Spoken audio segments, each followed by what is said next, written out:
Abram suas Bíblias em Romanos capítulo 9.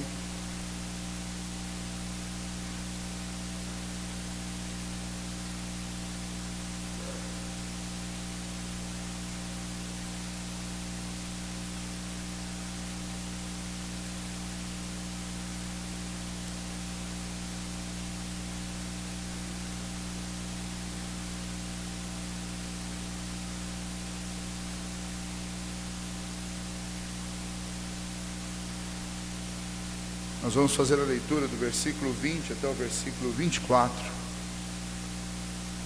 É o texto para nós nesta manhã. Romanos capítulo 9, do versículo 20 até o versículo 24.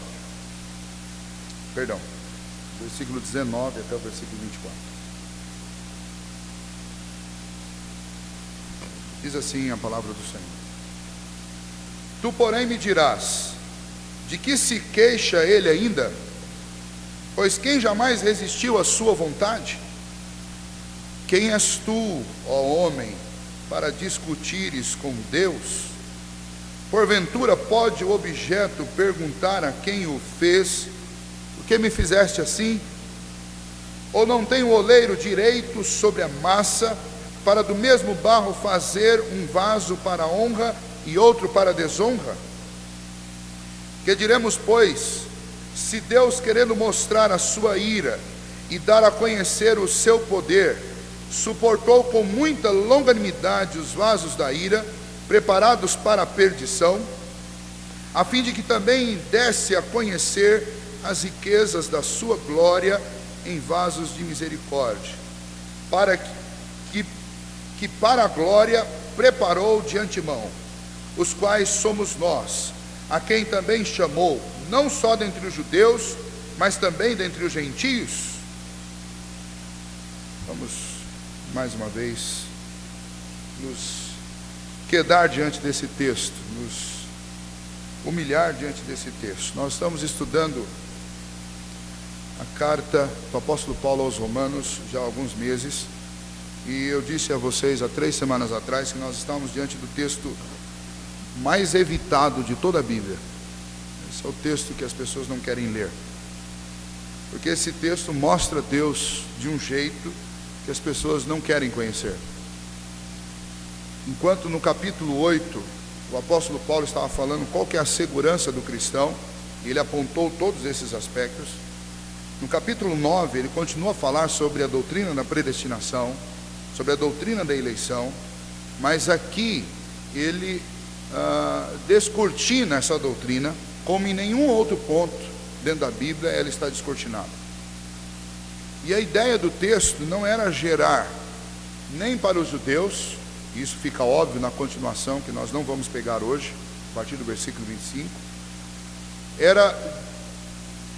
também não era fazer com que a igreja lá de Roma se sentisse uma igreja orgulhosa, melhor do que outra, ou que qualquer cristão ao longo da história lesse esse texto e se sentisse o máximo, porque o apóstolo Paulo afirma que aos que de antemão o Senhor amou, a esses o Senhor também justificou, o Senhor chamou, o Senhor glorificou.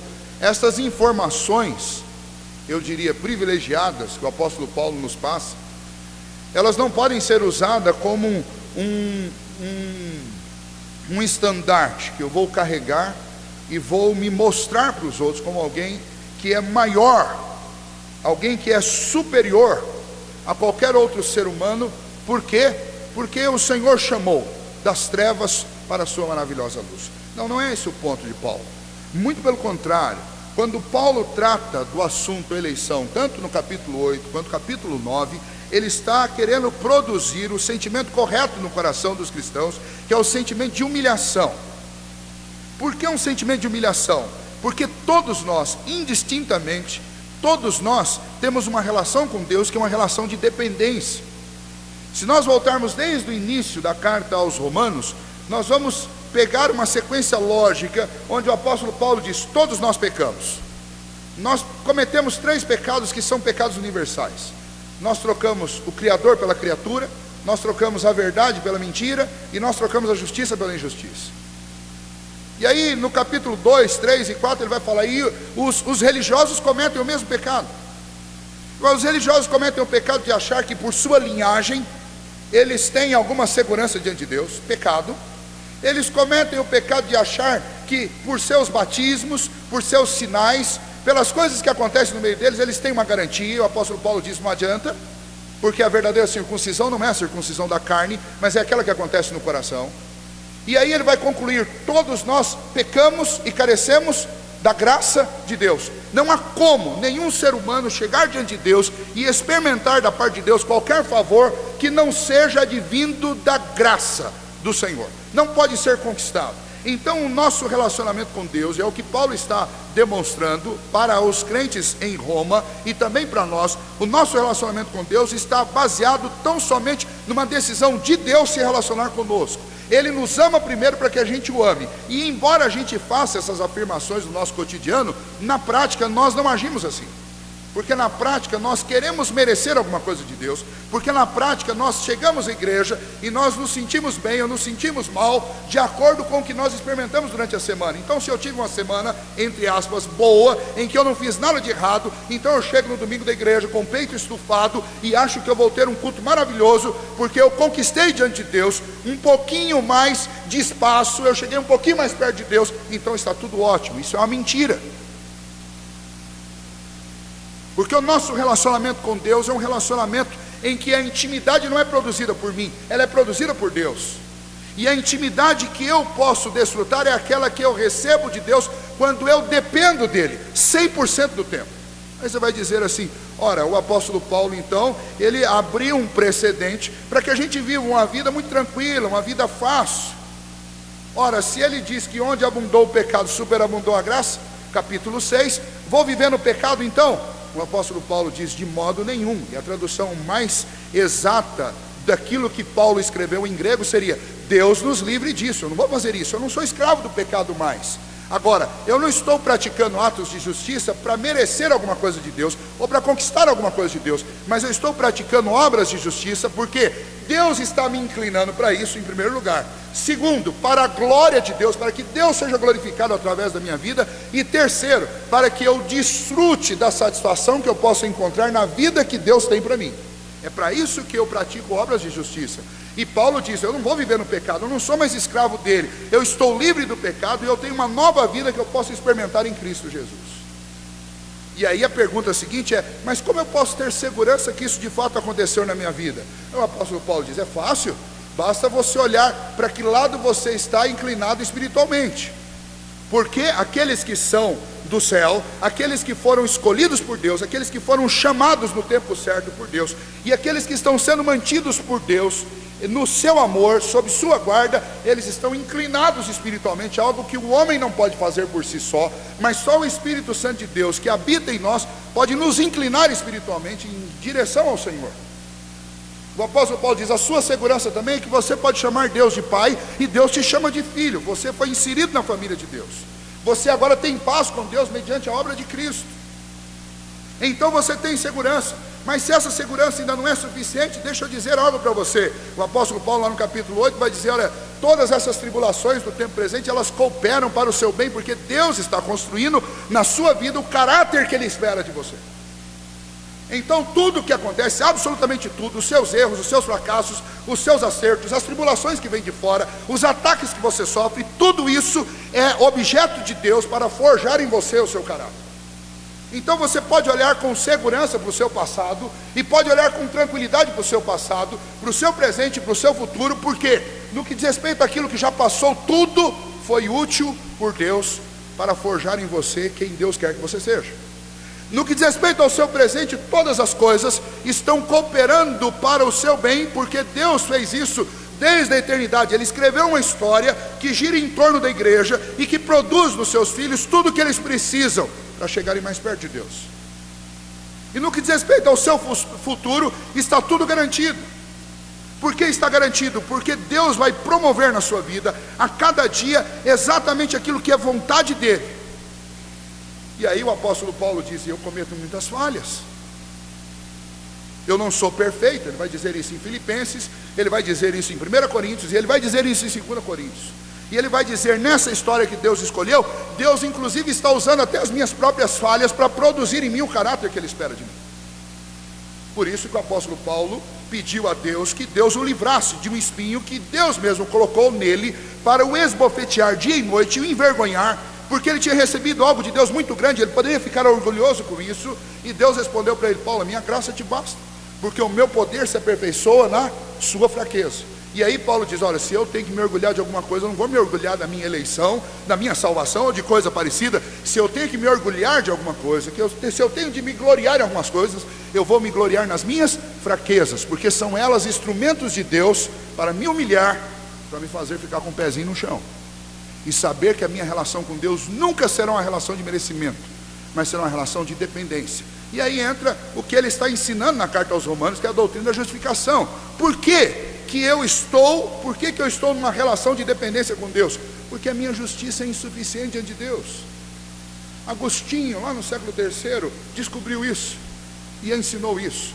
Pelágio, por sua vez, dizia, não, a salvação é 50% de Deus e 50% do homem. Deus fez a parte dele, agora você tem que fazer a sua. Olha, se alguma coisa não pudesse ser feita por Cristo, quem somos nós para fazer? Não, quando Deus olha para mim, a minha justiça não passa de trapos de imundícia. E como é que eu posso ter uma relação com Deus, onde Deus fique satisfeito comigo? Quando Ele olha para mim, Ele enxerga o Filho dEle e a justiça do Filho dEle. Isso é justificação. Sobre a minha cabeça está uma declaração de justiça. Justificado, declarado justo, de uma vez por todas, pelas obras de Cristo Jesus. Eu não estou sendo justificado, eu não estou buscando a justificação, mas eu fui justificado em Cristo Jesus. E então essa é a terceira segurança que você pode ter, e a maior de todas. Eu nunca vou comprar nada de Deus, eu nunca vou conquistar nada em Deus. O que eu tenho de Deus, eu tenho graciosamente, porque o Filho dele me substituiu na penalidade eterna que eu tinha que pagar. Como o Filho dele é eterno, no único ato dele, ele pagou. Muito bem, aí você fala assim, mas eu posso ter mais alguma segurança? E aí Paulo conclui no capítulo 8 dizendo, filho, aqueles que Deus amou lá de antemão, e de antemão não é porque Deus previu, como muitos querem ensinar, porque isso é uma mentira. Deus não é um adivinho, Deus é o autor da história. E quando Deus me amou de antemão, ali não é conhecer, como muitos querem, é um problema de tradução, é um problema de voltar para o grego e ler a Bíblia na língua que ela foi escrita. E o termo conhecer no Novo Testamento, ou nos dias dos apóstolos, nos dias de Jesus, era o termo de relação íntima. Quando eu dizia que eu conheço alguém, é porque eu amo essa pessoa, eu tenho intimidade. Porque se termo fosse, se conhecimento fosse cognitivo ali, então nunca poderia dizer que Deus é onisciente. Porque se o apóstolo Paulo diz, aos que ele conheceu, como aos que ele conheceu? Alguma coisa é desconhecida para Deus? Então obviamente o texto não está falando de conhecimento cognitivo, porque Deus é onisciente. Como que Deus conheceu um e não conheceu outros? Isso é impossível para Deus, Ele é onisciente. Então do que Paulo está falando? Paulo está falando, aos que de antemão conheceu, Paulo está dizendo, aos que de antemão Deus amou, de uma forma íntima, de uma forma pessoal, e Ele sentiu satisfação. Se você for ler Efésios capítulo 1, você vai ver que esse amor de Deus por estes que Ele elegeu, é um amor que trouxe para Ele satisfação, é segundo o beneplácito da sua vontade. E isso significa o quê? Que Deus sentiu prazer nesse amor. E glória a Deus, só fazendo um adendo antes de nós terminarmos, que Ele nunca contou quem são esses para ninguém. Ele simplesmente nos mandou, através de Cristo Jesus, anunciar o Evangelho. Agora, não está em nós o poder de convencer ninguém, esse poder é do Espírito Santo de Deus. E não está em nós a autoridade para excluir e para incluir. Nós apenas anunciamos a Cristo. E anunciamos esmagado debaixo do poder de Deus, humilhados. Porque se nós estamos aqui, nós não estamos porque merecemos. Se nós estamos aqui, nós não estamos porque nós somos bonitinhos. Se nós estamos aqui, nós não estamos porque Deus previu que a gente ia ser bonzinho, porque nós não somos bonzinhos. Se você examinar o seu coração, você vai ver que dentro do seu coração brotam os mesmos desejos perversos que brotam no coração de qualquer pessoa que não está aqui. A diferença é que Deus te restringe em tudo que você sente vontade de fazer, dizer ou pensar. Nós não somos em nada diferentes, mas nós nos sentimos humilhados. Por quê? Porque se estamos aqui, estamos porque Deus fez isso, não é coisa nossa. E aqueles que estão do lado de fora, a única diferença entre nós e eles é uma interferência de Deus, que possivelmente Deus pode fazer na vida de todos que Ele quiser. Portanto, o apóstolo Paulo dá esta segurança, dizendo assim: olha, Deus amou de antemão, você não precisa ter medo disso. E aos que Ele amou, Ele justificou, Ele preparou a justiça, porque vocês nunca iam atender a justiça de Deus. Então, aqueles que Ele amou, Ele também promoveu a justiça deles através de Cristo Jesus. Ele é a nossa justiça. Aí você fala assim: mas Ele fez isso, e o que mais Ele fez? Ele chamou. Você fala: o que significa isso, chamar? Ah, Deus mandou um pregador lá um dia pregar e o pregador convenceu. Não. Se você ler Gênesis 1 e 2, você vai ver que Deus chamou do nada as coisas à existência. Então chamar não é uma coisa simples. Se você sentar na sua mesa na hora do almoço e falar: ó Jó, você olha para a mesa e fala assim: picanha! Vai aparecer uma picanha lá na frente? Não, não vai. Porque eu não tenho poder de chamar as coisas à existência. Eu não tenho poder nem de chamar meu filho. Às vezes ele está na frente da televisão e fala: Caleb, vem almoçar. Ele não vem. Caleb, vem almoçar. Não vem. Eu tenho que ir lá buscar, porque não há em mim poder para chamar. Não como em Deus. Deus disse: haja, e o mundo ouve. Sabe o que significa? Que quando Deus diz o nome de uma pessoa, essa pessoa pode estar em qualquer lugar. Ela pode estar no antro da terra, ela pode estar num antro de perdição, ela pode estar no pior lugar do universo. Quando Deus diz vem, ela vem. E é isso que Paulo está dizendo: aos que Ele justificou, Ele chamou, Ele trouxe para junto de si. E ninguém pode dizer não para Deus. Então deixa eu dizer uma coisa para você: ou nós não estamos pregando o Evangelho de Cristo, ou Ele não quer chamar. Porque quando Ele chama, as pessoas vêm. Quem não quer crer na doutrina da eleição tem que rasgar a Bíblia e tem que negar que Deus tem poder para chamar. Ou então diga: eu não estou falando em nome de Deus, porque quando eu falo em nome de Deus e Deus está chamando, vem. Ninguém pode resistir ao chamado de Cristo. Ninguém pode resistir ao chamado de Deus. E esse é um dos pilares da doutrina da eleição. É o chamamento eficaz. Quando Deus chama, ninguém resiste. E por que as pessoas estão resistindo à pregação? Porque Deus ainda não as chamou. Por que alguns resistem até a morte e nunca cedem? Porque Deus não as chamou. Por que outras pessoas vêm no último instante de vida? Porque Deus as chama no último instante de vida. E depois você pode perguntar para Deus por que Ele quis fazer isso. Mas Jesus citou uma parábola em que Ele chamou o senhor de uma seara, chamou gente para trabalhar de manhã, ao meio-dia e à tardezinha. E a paga dele só é igual. Isso é prerrogativa de Deus, não é minha. Qual que é a minha função? Minha função, Deus diz: ó, você vai ser o meu megafone. Você vai sair falando de mim. Eu que chamo. Você anuncia. Eu chamo. Essa é a função da igreja. Mas essa é a grande segurança. Olha, se você foi amado, se você foi justificado, Deus te chama. Não há como negar isso. Ele vai chamar.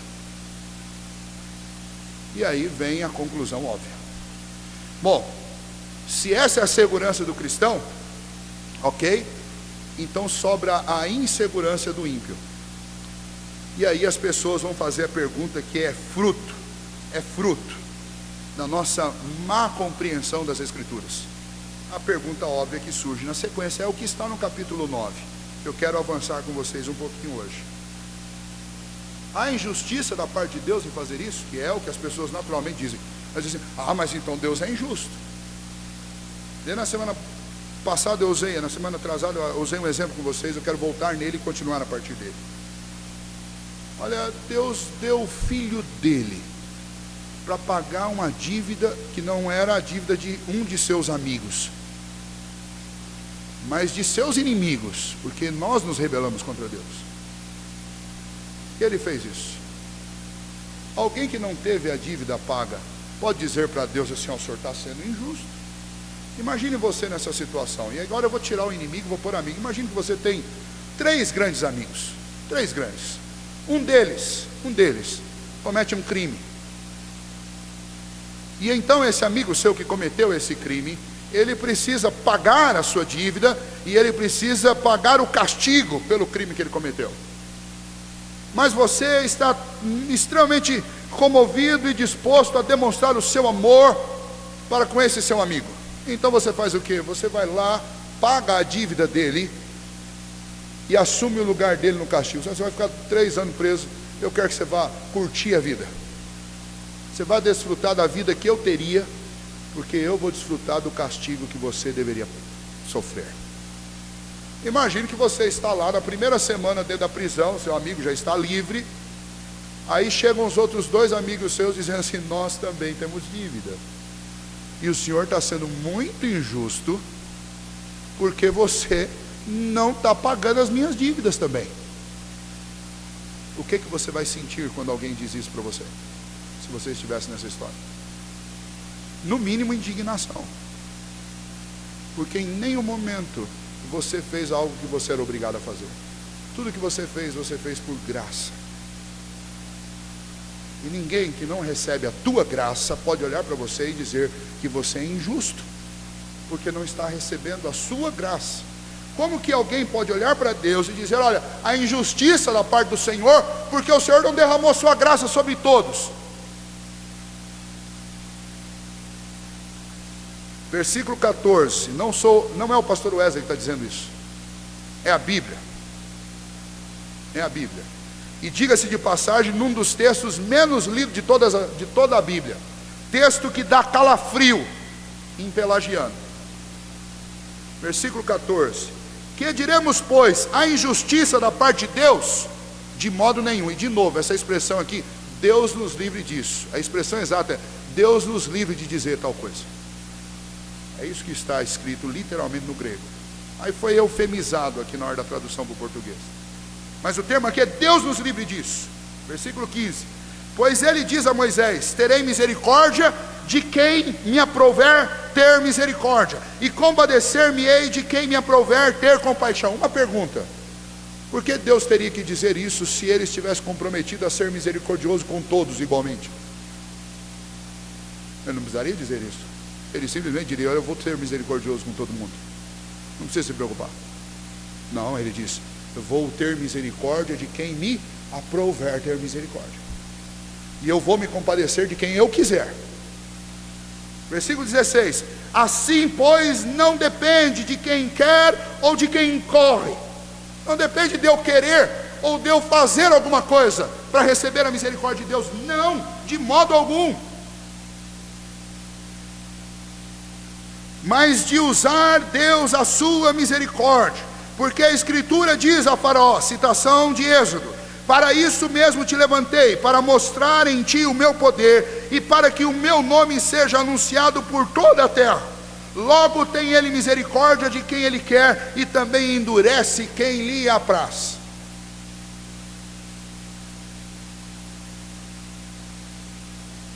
Alguém pergunta o seguinte: olha, Deus precisava endurecer o coração de Faraó?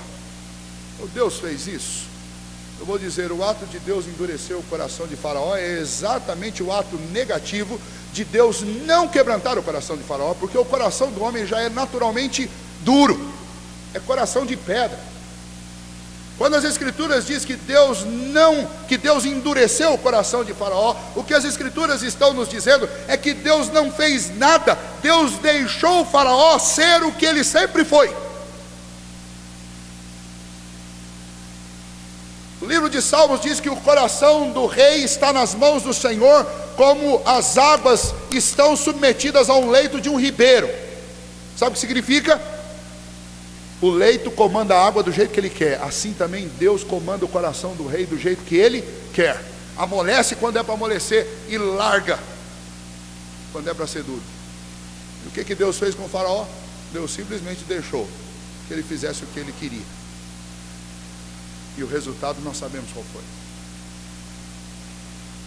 Deus tem misericórdia de quem ele quer, e tudo depende de usar ele ou não a sua misericórdia. Logo tem ele, versículo 18, misericórdia de quem quer, e também endurece a quem lhe apraz. Aí veja, o apóstolo Paulo tem um jeito de falar muito interessante, que ele está sempre imaginando o anacoluto. Não sei se você conhece esse termo, mas anacoluto é um sujeito ausente do texto, que está fazendo uma interrogação. Então ninguém disse, obviamente, Ninguém fez essa pergunta, essa afirmação do versículo 19, nem a do versículo 14 para Paulo, mas Paulo está imaginando se alguém disser isso, e ele já dá a resposta. Então Paulo está dizendo assim, olha, o anacoluto de Paulo está dizendo, tu porém me dirás, Paulo diz, o anacoluto responde, de que se queixa ele ainda? Está falando de Deus. Do que Deus então está se queixando? Pois quem jamais resistiu à sua vontade, ou seja, ninguém resistiu à vontade dele. Do que Deus se queixa? Do que Deus está reclamando? Aí Paulo diz, quem és tu, ó homem, para discutires com Deus? Uma grande arrogância, prepotência e ousadia nossa, nós fecharmos os nossos olhos, ou levantarmos a nossa cabeça diante de Deus e falar, Senhor, por que as coisas são assim? Deus é Deus. Nós estamos falando desde o ano passado sobre isso, o grande problema do evangelicalismo. Não vou falar de outro lugar, estou falando do Brasil. O grande problema do evangelicalismo no Brasil é que nós amoldamos Deus à nossa imagem. Nós não servimos ao Deus como Ele é apresentado nas Escrituras. Nós aprendemos ao Deus do nosso achismo. Eu acho que Deus é assim. Eu acho que Deus faz as coisas assim. Esse é o meu ponto de vista. Deixa eu dizer, você sabe desde quando as pessoas usam essa frase? Pastor, depende do ponto de vista. Eu uso esse ponto de vista. O meu ponto de vista é um pouquinho diferente do seu. Sabe desde quando esse termo, meu ponto de vista, apareceu na história? Esse termo apareceu no início do século 20. E esse termo é resultado do relativismo que foi trazido por Einstein, foi aplicado à ciência, foi aplicado à filosofia, e de uma maneira terrível e lastimável, esse termo foi aplicado, e esse pensamento relativista foi aplicado às Escrituras. E sabe o que aconteceu desde o dia em que o relativismo foi aplicado às Escrituras? Todo mundo se acha no direito de ser o Espírito Santo. E dizer assim, não, eu acho que é isso. Eu acho que é isso. Não, vai estudar e fazer hermenêutica do texto, e você vai descobrir uma coisa básica nas Escrituras.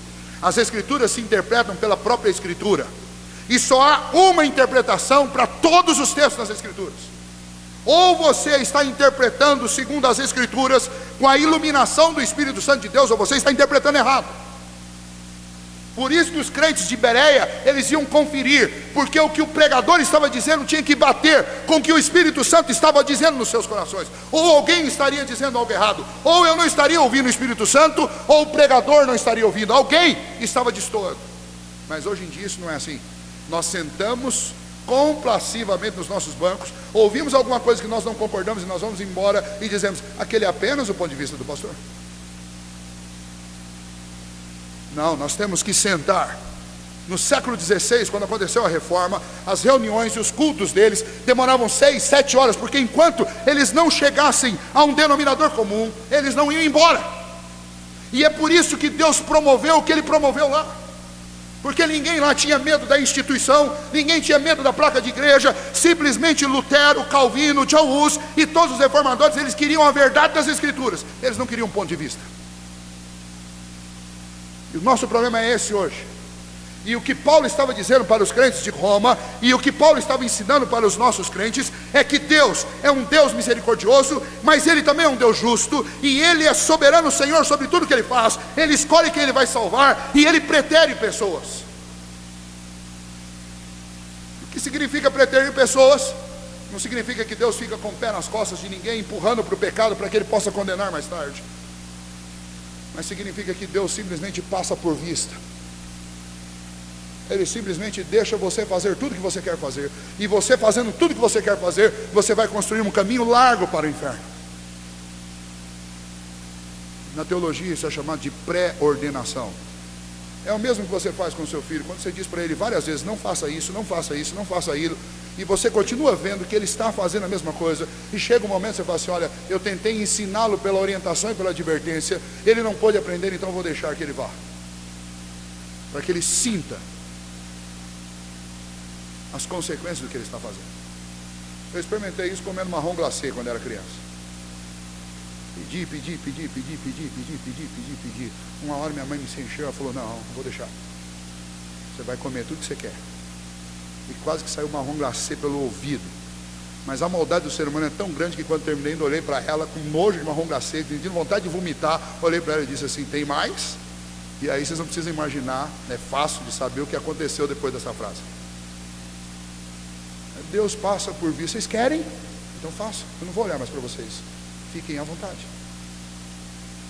É assim que Deus pretere pessoas. Por isso que a Bíblia diz que Deus disciplina quem Ele ama. E a melhor coisa no mundo é ser disciplinado por Deus. Porque quem não recebe disciplina de Deus está largado. E se está largado, o fim é absolutamente certo. É inferno. Porque a não ser que Deus interfira na minha vida, eu vou parar lá. Naturalmente. É com esses pensamentos que Paulo vai dizer: quem és tu, ó homem, para discutires com um Deus? Porventura pode um objeto perguntar a quem o fez: por que me fizeste assim, um assado? Versículo 21. Ou não tem o oleiro direito sobre a massa, para do mesmo barro fazer um vaso para honra e outro para desonra? A nossa frase é: como que Deus pode fazer algo assim? Primeiro, da onde veio o nosso padrão de justiça? Veio de Deus. O nosso é deturpado, o de Deus é puro. Segundo, o que nós fazemos com as coisas que nós compramos e que são nossas?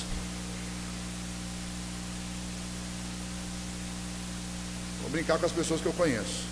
João, você faz favor, depois do almoço você encosta a captiva lá em casa, deixa o documento de preferência assinado, tá? Porque eu quero determinar o que você vai fazer com o que é seu.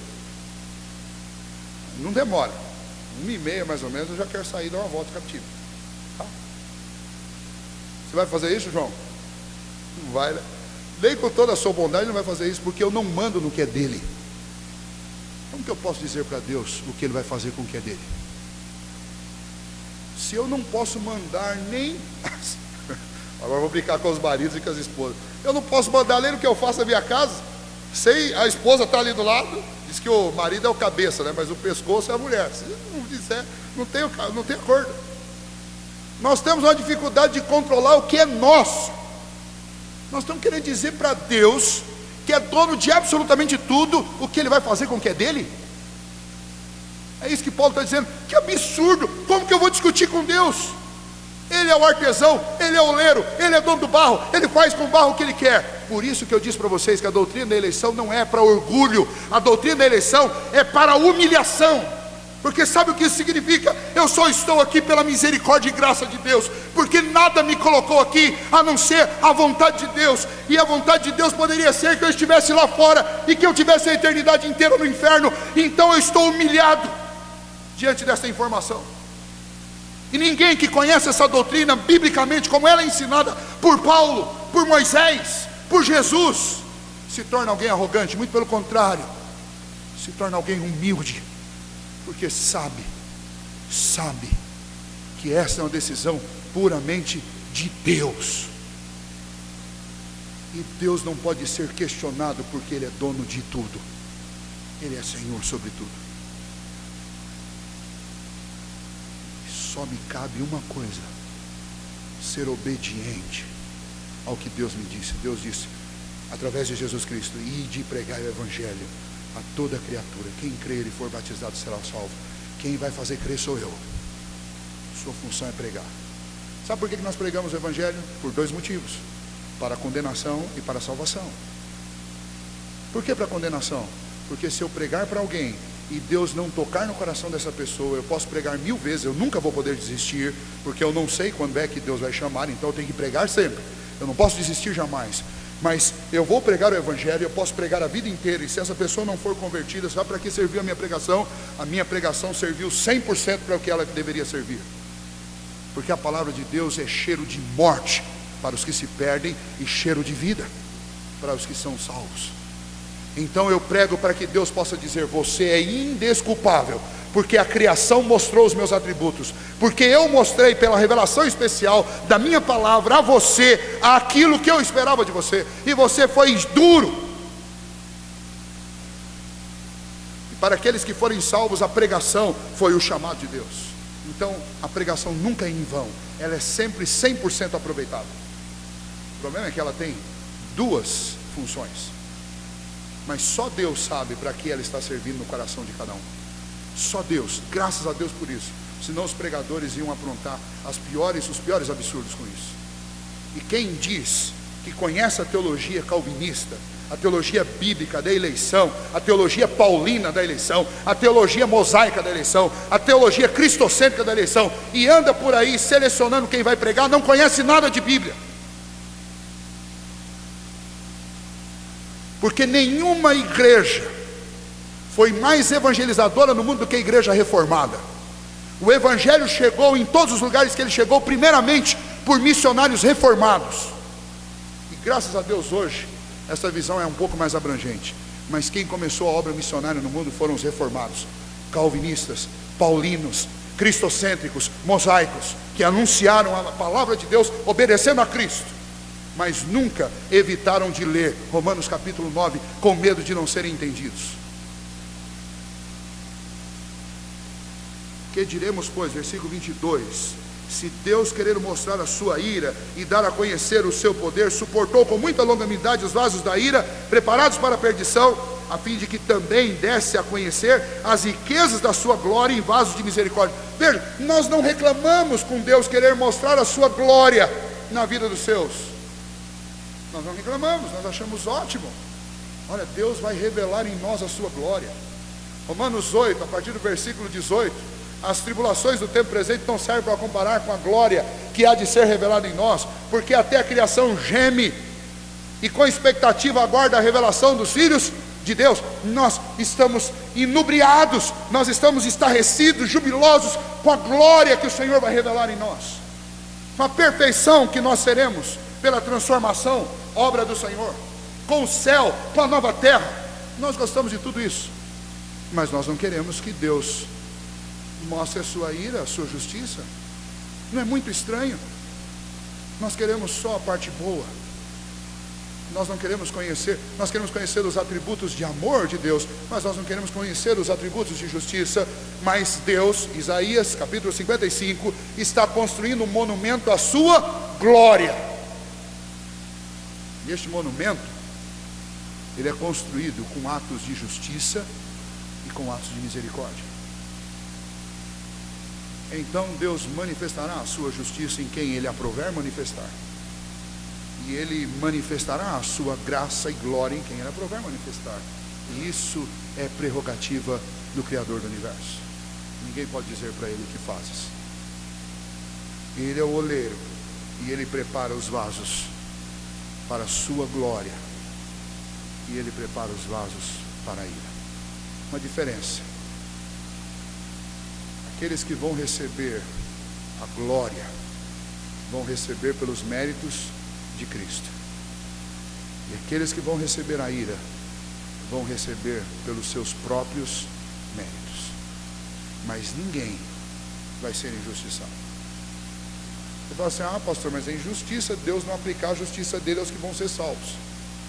Quem foi que disse que Deus não aplicou? O que Jesus sofreu na cruz? Ele não cometeu pecados para sofrer. Ele foi sacrificado pelos meus pecados.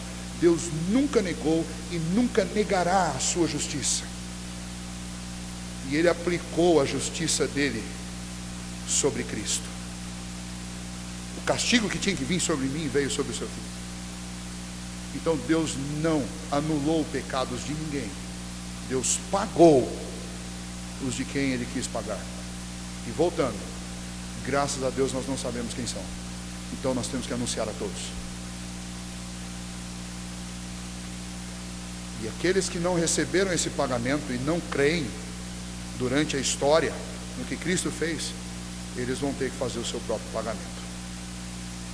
Então quem recebe a ira recebe por méritos próprios, ou por deméritos, perdão, seus. E quem recebe a glória recebe por causa dos méritos de Cristo. É isso que consiste a justificação pela fé. Muito bem, irmãos, tem bastante coisa aqui. Na semana que vem nós vamos continuar. Mas o único argumento, o único ponto aqui do versículo 20 ao versículo 24 que nós pegamos hoje é: quem pode discutir com Deus? Quem vai querer dizer para o dono o que ele vai fazer com o que ele possui? Ninguém. Ninguém. Nós apenas nos humilhamos e louvamos a Deus, porque Ele quis demonstrar sua misericórdia. Já imaginou que você para Deus é muito mais do que um número ou um nome? Deus, desde a eternidade, quando Ele pensou em você, Ele sentiu prazer em dar a você o amor dEle. Ele olhou para você e falou assim: eu vou te amar, e eu vou te amar por toda a eternidade. E Paulo descreve isso com a seguinte frase: quem nos separará do amor de Deus?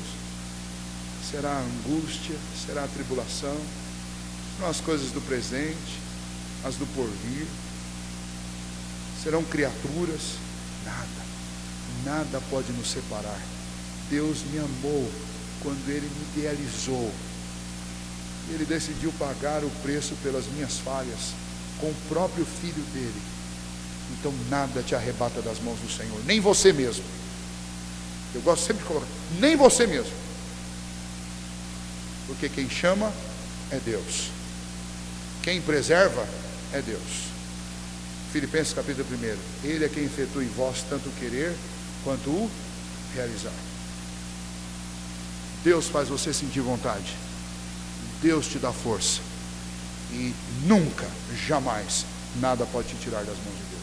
Agora, não venha discutir com Deus, porque Ele faz o que Ele quer com o que é dele, e isso tudo para a glória dele. E isso é olhar para Deus através das Escrituras. Quão formoso és, Rei do universo! Ele é o soberano Senhor sobre tudo, e nós somos criaturas, e não podemos esquecer que somos criaturas, porque senão nós vamos querer começar a dizer o que Deus pode e o que Deus não pode. Eu creio que a Bíblia é a revelação pura daquilo que Deus quis revelar aos homens. Então eu não discuto com a Bíblia, e nem com aquilo que o Espírito Santo nos ilumina a respeito dela. Eu discuto com homens que não admitem as verdades das Escrituras. Que Deus nos ajude a amar a Deus, a sermos humildes diante dele. Que Deus nos ajude a obedecê-lo. Que Deus nos ajude a buscar a sua glória. Amém?